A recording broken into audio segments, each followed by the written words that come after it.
Arzan gök we miwe önümleri satyp çykýar, ýöne olar zaýa.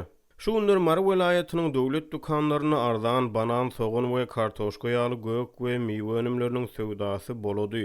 Ýöne alyjylar elýeterli önümleriň hilininden şikaýet edýär. Käbir önümleriň gapdaly bilen adamlardan bedre we taňyr satyn almak sorulýar. Elýeterli miwe önümleri Aşgabatyň 6 belgili bazaryna da peýda boldy. Bular barada Azatlyk radiosynyň habarçylary 15-nji ýanwarda habar berdiler. Marly habarçynyň sözlerine görä şu günler regionyň döwlet dukanlary arzan gök önümleýän ýazgyly bildiriş asyp elýeterli gök we miwe önümlerini satyp çykarýarlar. Ýöne alyjylar bu önümleri satyn alar ýaly däldigini olaryň zaýa donaýdýarlar. Şu gün bayram alynyň öňler asla döwlet narhyndan hiç zat satmadyk döwlet dukanlary hem arzan gök önümleyip ýazgasypdyr diýip bir ýerli ýaşaýjy gurrun berdi. Bananyň da gawy garalyp gidipdir diýip beýleki bir marly ýaşaýjy habarça gurrun berdi. Onun sözlerine görä döwlet dukanlaryna arzan gök we miwe önümleriniň satyp çykarylanyny eşiden marly ýaşaýjylar öz aralaryna guramalaşyp bu barada birek-birege habar berdiler. Adamlar arzan azyk satylýar diýip bir-birlerine habar berip dukanlara barýarlar diýip ýerli ýaşaýjy aýtdy.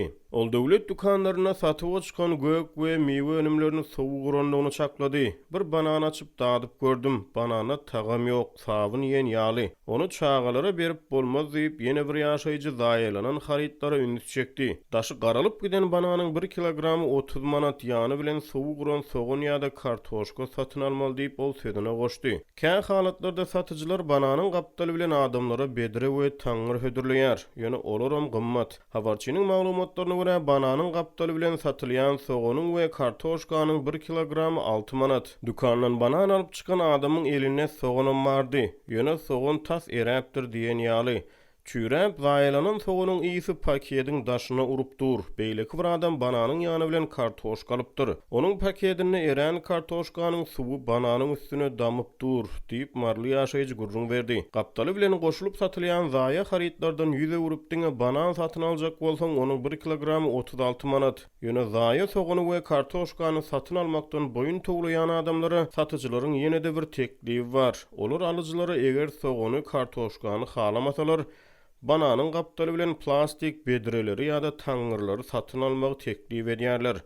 Onuň bahasy haridiň bedredigine ýa-da taňyrdygyna garamazdan 20 manat. 1 kilo banan 30 manat, bedre 20 manat, jemi 50 manat bermeli.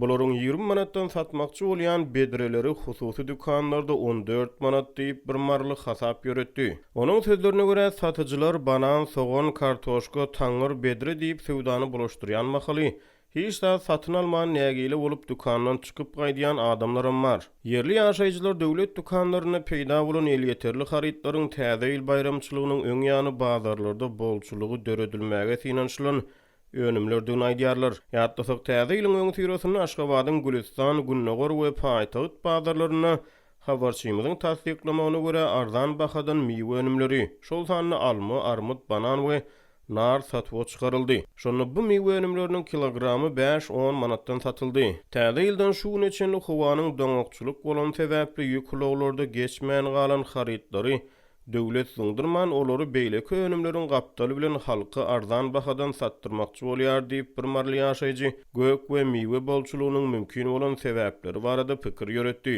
Azatlyk radiosy munyň şeýledigi ýa-da däldigi barada Marynyň söwda resmiýetlerinden kommentariýa alyp bilmeýär. Häzir 1 kilogram 36 manatdan satylýan banan we başga da käbir miweler ýa-da täze ýylyň öňü tyrasyna Paýtagytyň bazarlaryna 1 kilogramy 5-10 manat aralygyna satyldy. Mundan öň azyk önümleriniň gapdaly bilen ýarym zaýa harit satyp öwrenşipdirler. Indi tutuşlugyna zaýa haritlary satmakçy bolýarlar diýip ýene bir ýaşaýjy pikir beýan etdi. Bu aralykda şu günler Paýtagytyň 6 belgili bazaryna da 1 kilogram 15 manatdan miwe önümleri satyp çykaryldy. Olaryň hataryna mandarin, nar ýaly önümler bar. Olaryň bahalary tapawut etmeýär, ýöne gapdalynyň hökman banan satyn almak talap edilýär. Bu barada Aşgabatly habarçy 15-nji ýanwarda habar berdi. Tapawut ýok, näme satyn alsaň kilesi 15 manat diýip bir Paýtagtly gurrun berdi. Ýöne bu önümleri satyn almak üçin hökman gapdaly bilen banan satyn almaly diýip ol sözüne goşdy. Azatlyk radiosynyň habarçysy satyp çykarylan bananlaryň suratlaryny uratdy. Olarda gabygy garalan bir solkun banan we Qara gabygy açylan aýry başga ýene bir banany görkezilýär. Onuň maglumatlaryna görä 6 belgili bazarda 1 kilogramy döwlet bahasyndan ýagny 24 manatdan düýe et hem satyp çykaryldy. Ýöne ol çäkli meşberde adam başyna 2 kilogramdan satylýar. Zaýalanan gök we miwe önümleriniň döwlet dukanlaryna satylmagyna gahary gelen käbir marly ýaşaýjylar bu harytlary özleriniň satyn almajakdygyny aýdýarlar. Çağalarymyzyň pasobiýe puluny zaýa harytlara bermejek bolurys. Onuň deregini bize uny bersinler diýip bir aýal Azatlygyň habarçysyna gurrun berdi. Azatlyk radiosynyň bu maglumatlar boýunça Türkmenistanyň sowda we daşary ykdysady aragatnaşyklary ministrliginden kommentariýa almak synan şugy netije bermedi.